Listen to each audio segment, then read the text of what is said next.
तो यार ग्रेविटेशन का हम लोग ने एमसीक्यू साथ में मिलकर पूरा किया था। फिर उसके बाद पीरियोडिक क्लासिफिकेशन ऑफ एलिमेंट, इसको भी पूरा कर लिया। और आज हम पूरा करेंगे केमिकल रिएक्शन एंड इक्वेशन को। इसके अंदर टोटल 11 एमसीक्यू के वीडियो आपको मिल जाएंगे, ठीक है। 11 एमसीक्यू एक मैंने बोनस के लिए रखा है, ठीक है। और बहुत इंपॉर्टेंट मैंने एमसीक्यू को उठाया है, ठीक है। तो मैं जानता हूँ कि इसमें से यार तुम मैक्सिमम आंसर दे दोगे। बिल्कुल, बहुत इजी है लेकिन इम्पोर्टेंट भी है, ठीक है। कॉन्सेप्ट के साथ जाएंगे और समझेंगे। तो पहला एमसीक्यू तुम्हारे सामने, लेकिन अगर तुम चाहते हो कि और भी वीडियोस आए तो चैनल को सब्सक्राइब कर लो और लाइक कर लो यार। 2 सेकंड तो लगेगा, कर लो भाई, कर लो। देखो पहला एमसीक्यू तुम्हारे सामने है। क्या पूछ रहा है कि इनमें से कौन सा ऑप्शन केमिकल चेंज का एग्जाम्पल है। Chemical change, physical change, 2 type के चेंज होते हैं, तुमको अच्छे से पता है। और अगर डेफिनेशन याद है या फिर मतलब जानते हो इन दोनों का तो कमेंट करके ज़रूर बताना। और आंसर भी भाई, वीडियो को पॉज करो, मैं को यहाँ पे टाइमर नहीं लगाऊंगा 10 सेकंड का 20 सेकंड का। तुमको वीडियो को पॉज करना होगा और फिर आंसर टाइप करना होगा कमेंट सेक्शन के अंदर। अब क्या पूछ रहा है कि dash is a chemical change, क्या है। Ice changing to water, condensation of steam, sublimation of camphor कपूर, रिपनिंग ऑफ फ्रूट्स या फ्रूट का पकना, ठीक है। फ्रूट्स पकते हैं ना वैसा। तो इनमें से कौन सा एग्जाम्पल है केमिकल चेंज का। अब तुमको पता है कि फिजिकल चेंज क्या होता है, केमिकल चेंज क्या होता है। अगर पता है तो इसका जवाब तुमको आसानी से पता होगा। और जिनका ऑप्शन नंबर 4 सही है वो एकदम सही है। जी हाँ, रिपनिंग ऑफ फ्रूट्स। क्यों? क्योंकि इसके अंदर फ्रूट्स पक रहे हैं। केमिकल चेंज का क्या होता है कि वो पूरे सब्सटेंस को चेंज करता है। हालांकि उसका फिजिकल चेंज नहीं होगा लेकिन सब्सटेंस चेंज हो जाता है। अब देखो, आम तो आम ही रहेगा मेरे भाई। ऐसा तो नहीं कि केमिकल चेंज की वजह से आम संतरा बन जाएगा, सेब बन जाएगा, नहीं। कच्चा आम पक्का आम में बदल जाएगा। जबकि फिजिकल चेंज में क्या होता है कि कोई भी सब्सटेंस पूरा चेंज हो जाता है। जैसे आइस चेंजिंग टू वाटर, बर्फ़ का गोला या फिर बर्फ़ का टुकड़ा अब वाटर बन गया तो भाई उसका सब्सटेंस या जो इसका फिजिकल स्टेट है चेंज हो गया ना। पहले कोई और स्ट्रक्चर था, अब कोई और स्ट्रक्चर है। कंडेंसेशन ऑफ स्टीम, वो भी एक फिजिकल चेंज का एग्जांपल है। कपूर को जलाना वो भी एक फिजिकल चेंज का एग्जांपल है। लेकिन फ्रूट एकदम परफेक्ट एग्जांपल है केमिकल चेंज का। और फ्रूट तो वैसे का वैसा ही रहेंगे। देखो ऐसा कोई फ्रूट है नहीं जिसके अंदर केमिकल चेंज होगा तो उसका पूरा सब्सटेंस मतलब पूरा बॉडी का स्ट्रक्चर ही अलग हो जाएगा, नहीं। ऐसा कोई है ही नहीं। आम का सबसे बेस्ट एग्जांपल है। आम कच्चा रहता है, बाद में पक जाता है। ऐसा तो नहीं कि पकने के बाद आम संतरे में बदल जाता है, नहीं। बिल्कुल ना। तो एमसीक्यू का जो फर्स्ट क्वेश्चन है उसका आंसर 4 है और जिसने जवाब दिया है वेल एंड गुड। चलो आगे बढ़ते हैं। दूसरा क्या पूछ रहा है, व्हेन 2 और more reactant combine in a reaction to form a single product, उसको क्या बोलते हैं, कौन सा रिएक्शन बोलते हैं। 4 टाइप के रिएक्शन तुमने इस चैप्टर में सीखे हैं। कॉम्बिनेशन, डिकम्पोजिशन, डिस्प्लेसमेंट और डबल डिस्प्लेसमेंट, ठीक है। 4 टाइप के रिएक्शन होते हैं। और इनको अगर तुमको इनका डेफिनेशन पता है तो कमेंट में ज़रूर बताना। और अगर आंसर पता है तो वो भी ज़रूर बताओ। तो तुमको क्या लगता है कि इसका आंसर क्या होगा। क्वेश्चन शायद तुमको उल्टा सीधा लगागा लेकिन डेफिनेशन हो यार, बहुत इजी है, बहुत ज़्यादा इजी है। अगर ऐसा क्वेश्चन आया ना, डेफिनेटली केमिस्ट्री में तुम आगे निकल जाओगे। क्या बोल रहा है कि अगर 2 या 2 से ज़्यादा रिएक्टेंट कंबाइन हो जाते हैं, मिल जाते हैं और एक सिंगल प्रोडक्ट बनाते हैं तो उसे क्या बोलते हैं। या तो उसे कॉम्बिनेशन रिएक्शन बोलते हैं या फिर डिकम्पोजिशन या फिर आगे आगे आगे।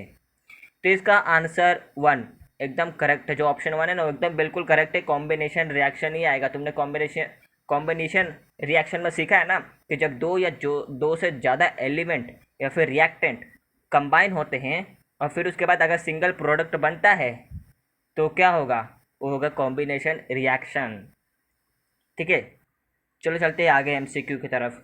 जो नंबर 3 है, क्या है, व्हेन डैश इज पास, ऐसा क्या पास होगा, H2, CO2 या CO या फिर SO2। ये जैसा मैं 2 बाजू में इतना बड़ा करके लिखा हूँ वैसा मत लिखना मेरे भाई प्लीज़, मार्क्स कट जाएंगे। तुमको पता है ना H2O कैसा लिखेंगे, कार्बन डाइऑक्साइड कैसा लिखेंगे, CO2, ठीक है। कैल्शियम, ऑक्सीजन, ये सब कैसा लिखते तुमको पता है ना। बस सल्फेट कैसे लिखते तुमको पता है। बस पता होना चाहिए, नहीं तो तुम एग्ज़ाम में गलत करके आ जाओगे। हालांकि तो ये तो सिर्फ खाली टिक करने वाला है तो तुमको आंसर पहले से ही लिखा रहेगा, उल्टा अच्छा है तुम्हारे लिए। लेकिन बस बता रहा हूँ कि गलती ऐसे मत कर देना, ऐसा H2 बाजू में मत लिखना। तो तुमको क्या लगता है क्या आंसर आएगा, कमेंट करके ज़रूर बताना। अभी करो। और जिन्होंने चैप्टर नंबर 3 को अच्छे से पढ़ा है उनको पता है कि गिव रीज़न में एक क्वेश्चन पूछा गया था, उस क्वेश्चन का एक सेंटेंस है ये। अब इसका आंसर जिसने CO2 बोला है एकदम करेक्ट है। कार्बन डाइऑक्साइड जब पास होता है फ्रेशली लाइम वाटर में तो मिल्की हो जाता है। मिल्की क्यों होता है? क्योंकि उसके अंदर कैल्शियम कार्बोनेट का फॉर्मेशन होता है और कैल्शियम कार्बोनेट वाटर के अंदर इनसॉल्युबल होता है, डिज़ोल्व नहीं होगा वो। तो ऑप्शन नंबर 2 इज़ करेक्ट। चलो आगे चलते हैं। नेक्स्ट क्या बोल रहा है? अब देखो ये क्वेश्चन तुमको शायद से बहुत अलग लग रहा होगा, है ना? पर ऐसा नहीं है, बहुत ज़्यादा इजी है, बहुत ज़्यादा इजी है। क्या बोल रहा है कि इनमें से कौन सा डबल डिस्प्लेसमेंट रिएक्शन का एग्जाम्पल है? ये सब रिएक्टेंट और प्रोडक्ट दिए हुए हैं, तुमको बताना है कि कौन सा इनमें से डबल डिस्प्लेसमेंट रिएक्शन है। तुमने 4 टाइप के रिएक्शन सीखे थे, तुमको मैंने अभी बताया था, कॉम्बिनेशन, डिकम्पोजिशन और क्या होता है, डबल डिस्प्लेसमेंट और डिस्प्लेसमेंट होता है। तो उसमें से ये बताना है कि डबल डिस्प्लेसमेंट वाला कौन सा आएगा भाई। डबल डिस्प्लेसमेंट मतलब पता है क्या होता है? डबल डिस्प्लेसमेंट मतलब या तो रिएक्टेंट या तो प्रोडक्ट, दोनों में से कोई एक साइड का जो एलिमेंट रहेगा वो चला जाएगा दूसरे एलिमेंट के पास, और जो उस साइड पर दूसरा एलिमेंट रहेगा ना वो चला जाएगा पहले एलिमेंट के पास। दोनों डिस्प्लेस हो जाते हैं।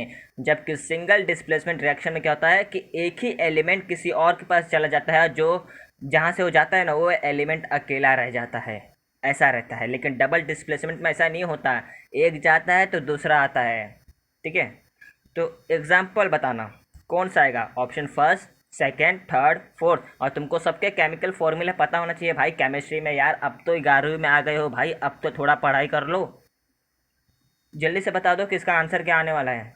और जिनका आंसर ऑप्शन नंबर 2 आ रहा है, NaSO4 plus BaCl2 gives BaSO4 plus 2 NaCl, वो एकदम करेक्ट है, बिल्कुल करेक्ट है। और तुमको एक और बात बताता हूँ कि जो ये रिएक्शंस होते हैं, जो ये तुमको सब दिख रहा है वो सब बैलेंस होके होता है। जो इक्वेशन तुमको सब दिख रहा है ना वो सब बैलेंस होके आया है। पहले इक्वेशन को बैलेंस किया जाता है, फिर उसके बाद ऐसा ऑप्शन में आएगा। और ये बैलेंस कैसे किया है तुमको ये दिखाता हूँ। पहले ऑप्शन नंबर फर्स्ट में देखोगे Pb plus Cu copper chlorine, क्या दे रहा है? Pb plus chlorine plus copper. अब इसमें तुम ध्यान से देखोगे कि Pb है ना वो अकेला है, लेकिन रिएक्टेंट के साइड बोल रहा हूँ। देखो हाँ, रिएक्टेंट और प्रोडक्ट तुमको पता है ना, प्रोडक्ट कहाँ पे होता है? राइट साइड, और रिएक्टेंट कहाँ पे होता है? Left side. तो लेफ्ट साइड देखो Pb प्लस Cu Cl2। अब Pb अकेला था रिएक्टेंट में, प्रोडक्ट में क्या हो गया? उसके पास Cl2 आ गया, लेकिन Cu2 अकेला पड़ गया ना भाई, तो ये तो डिस्प्लेसमेंट रिएक्शन हो गया। और तीसरा क्या देखो, तीसरा क्या है? C plus carbon plus oxygen, दोनों मिलकर CO2 बना रहे भाई। यहाँ पे डिस्प्लेसमेंट किधर आया? वो तो मिल गए ना भाई, चले कहाँ गए? वो तो मिल गए। ये तो कॉम्बिनेशन हो गया ना। अभी भी हम लोग ने देखा था जब दो या दो से ज़्यादा रिएक्टेंट कंबाइन होकर एक प्रोडक्ट बनाते हैं तो कौन सा होता है? कमेंट करके बताना, ठीक है? दोबारा नहीं बताऊंगा। और फोर्थ वाला क्या बोल रहा है? CH4 है प्लस 2O2 है। प्रोडक्ट के साइड क्या बन रहा है? CO2 बन रहा है प्लस 2H2O, बैलेंस हो गया इक्वेशन। अब C तो C है, H की जगह पे O आ गया है, लेकिन H कहाँ पर चला गया? उसके उसके साइड चला गया है। अब तुम तो बोलोगे कि भाई ये तो डबल डिस्प्लेसमेंट है, पर ये डबल डिस्प्लेसमेंट है ही नहीं, बिल्कुल नहीं है।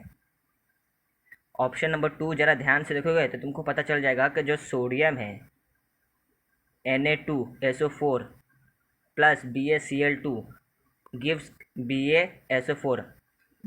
अब Ba के साथ SO4 चला जाता है प्रोडक्ट के साथ, जबकि रिएक्टेंट में क्या होता है? Ba के साथ क्लोरीन होता है, और वही बाद में सोडियम के साथ क्लोरीन आ जाता है वहाँ पे। और ये जो 2NaCl लिखा है ना वो इक्वेशन हो गया। 2NaCl कैसे आया? क्योंकि क्लोरीन को देखोगे तो वहाँ पे 2 क्लोरीन है, Cl2 लिखा है मतलब 2 क्लोरीन है।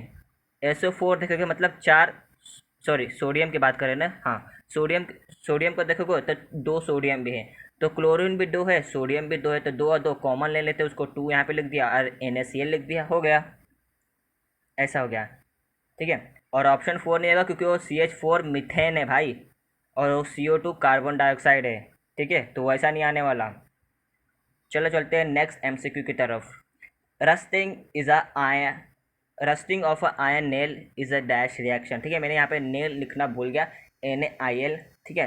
नेल का मतलब क्या होता है? नेल का मतलब होता है किल्ला। देखो तुमको दिख रहा हो ना स्क्रीन पे, उसको ही बोलते हैं। तो अब तुम मुझे एक बात बताओ कि इसका आंसर क्या आएगा, कॉम्बिनेशन आएगा, डिस्प्लेसमेंट आएगा, डिकम्पोजिशन आएगा या फिर डबल डिस्प्लेसमेंट आएगा। अब तुम तो शौक हो गए हुए, ऐसा कैसा क्वेश्चन पूछ लिया भाई, यहाँ पे तुमको पता ही नहीं चल रहा होगा।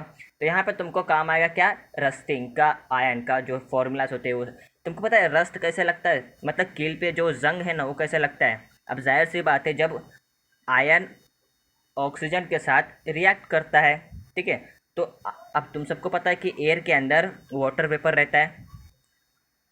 ऑक्सीडेशन का मतलब तुमको पता है ऑक्सीडेशन क्या होता है। अब जाहिर सी बात है तुम से काफ़ी सारे लोग को पता होगा, जिनको पता है वेल एंड गुड। तो आयन और ऑक्सीजन दोनों मिल जाते हैं, क्योंकि ऑक्सीजन में वाटर रहेगा ना, तो ऐसा भी बोल लो कि आयन और वाटर जो है ना दोनों मिल के रस्ट बना देते हैं। जब दोनों मिल जाते हैं तो प्रोडक्ट बनता है क्या, रस्ट। एग्जाम्पल समझा रहा हूँ मेरे भाई कि जब आयन और वाटर दोनों एक दूसरे से मिल जाएंगे तो आयन के ऊपर ऑटोमेटिकली रस्ट आ जाता है। तो ये क्या होता है, ये तो हुआ अपना कॉम्बिनेशन रिएक्शन। क्यों, क्योंकि इसमें दो रिएक्टेंट आ गए ना, और प्रोडक्ट क्या आएगा, प्रोडक्ट एक ही आएगा ना, वो रस्ट होगा। तो ये तो कॉम्बिनेशन हुआ, डिस्प्लेसमेंट का वहाँ पे कुछ नामो निशान नहीं रहेगा, डिकम्पोजिशन नहीं रहेगा, क्योंकि डिकम्पोजिशन का मतलब क्या होता है, दो प्रोडक्ट एक रिएक्टेंट से बनते हैं, यहाँ पे तो ऐसा है ही नहीं।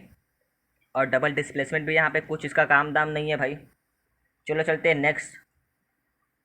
The chemical formula first is कौन सा, जल्दी से जल्दी बता दो मेरे भाई, जल्दी, बहुत टाइम नहीं है यार उतना अपने पास, तुम्हारे पास अभी और कितने सारे चैप्टर बाकी है, साइंस 1 का पूरा बाकी है, साइंस 2 का बाकी, मैथमेटिक्स भाई, हिस्ट्री भाई, ग्रामर, उतना सब बाकी है। तुमको पता है ना 15 जुलाई को अपना रिजल्ट आ रहा है, लगने वाले हैं भाई। जल्दी बताओ जल्दी बताओ। अब तुम लोग ने आंसर बता भी दिया होगा, फर्स्ट सेकंड थर्ड फोर्थ, और जिन्होंने आंसर नंबर फर्स्ट बोला है, ऑप्शन नंबर फर्स्ट बोल रहा हूँ, वो एकदम करेक्ट है, बिल्कुल करेक्ट है।